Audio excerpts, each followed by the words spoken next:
जयपुर से बड़ी खबर, आज होगी स्टेट वाइल्ड लाइफ बोर्ड की बैठक। पूर्व में 3 दफा स्थगित हो चुकी है बोर्ड की बैठक। मुख्यमंत्री गहलोत की अध्यक्षता में बैठक प्रस्तावित है। आज शाम 7:30 बजे सीएमआर पर यह बैठक प्रस्तावित है। वन मंत्री हिमाराम चौधरी, प्रमुख सचिव Shikhar Agarwal, PCCF HoFF doctor DN Pandey, CWLW Arindam Tomar इसमें मौजूद रहेंगे।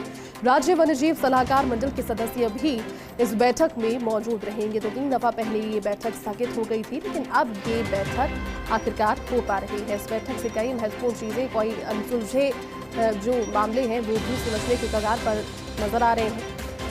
आज स्टेट वाइल्ड लाइफ बोर्ड की बैठक, और 3 बार इस बैठक को पहले पोस्टपोन किया गया था, लेकिन अब ये बैठक हो रही है। पूरी जानकारी के साथ ब्यूरो चीफ निर्मल तिवारी इस वक्त हमारे साथ जुड़ चुके हैं। निर्मल जी, स्टेट वाइल्ड लाइफ की बैठक 3 दफा पोस्टपोन हो गई थी, लेकिन आखिरकार अब हो रही है।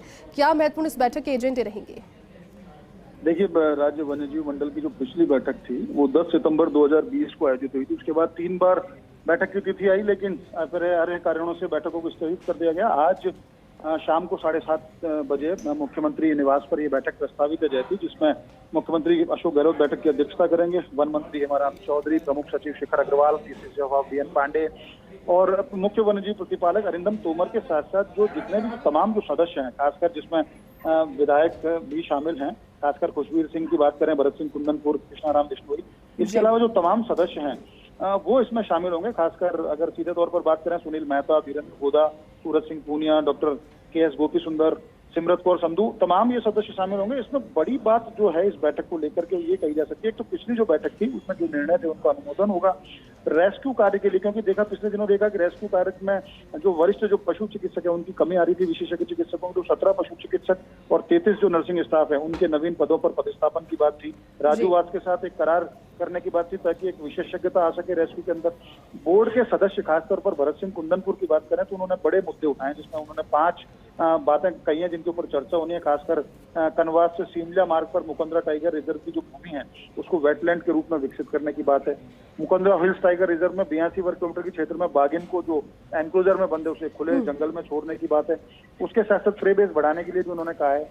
भारतीय वन्यजीव संस्थान जो है उसको चीते को, खासकर क्योंकि जिस तरह से चीता जो कूनों में बसाया जा रहा है अभी, जिसका खुद प्रधानमंत्री उनको रिलीज करेंगे अपने जन्मदिन पर मध्य प्रदेश के अंदर, तो इनका कहना यह है कि हाड़ौती के जंगलों में भी चीते को बसाए जाने को लेकर के किस तरह की तैयारियां की गई, किस तरह की अध्ययन किया गया, उसको लेकर के आज उस अध्ययन पर चर्चा होगी। भारतीय वन्यजीव संस्थान के डॉक्टर YS सेवाल इस पर अपना प्रेजेंटेशन दे सकते हैं। सोरसन में गोडावन प्रजनन के जो काम है उसको पूरा करने की बात थी।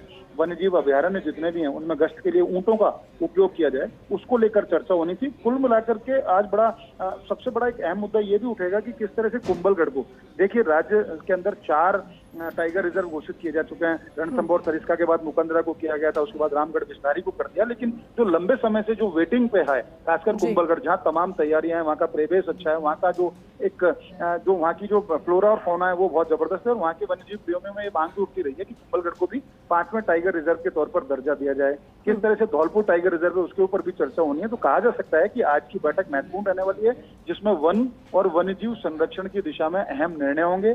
खासकर नए टाइगर रिजर्व बनाना, नए लेपर्ड रिजर्व बनाना, नए जो रिजर्व है उनमें किस तरह से सफारी शुरू की जाएगी, उन तमाम चीजों के ऊपर चर्चा होगी। रेस्क्यू के लिए साधन संसाधन जुटाने पर चर्चा होगी, और इस तरह की व्यवस्था भी की जाएगी कि जो शिकार की जिस तरह की घटनाएं हुई हैं या जिस तरह के पोचिंग के जो मामले बढ़े थे उनको कम करने के लिए सर्विलांस सिस्टम को भी किस तरह से मजबूत किया जाए, उन तमाम विषयों पर आज चर्चा होगी। माना यह जा रहा है जैसे कि शाम को जब ये बैठक शुरू होगी और इसमें जो निर्णय ले जाएंगे उससे वन और वन्यजीवों को तो फायदा पहुंचेगा ही, साथ ही साथ वाइल्ड लाइफ टूरिज्म जो बढ़ाने की बात थी उस दिशा में भी तेजी से काम होगा। बिल्कुल, चलिए निर्मल जी, बहुत बहुत शुक्रिया तमाम जानकारी के लिए।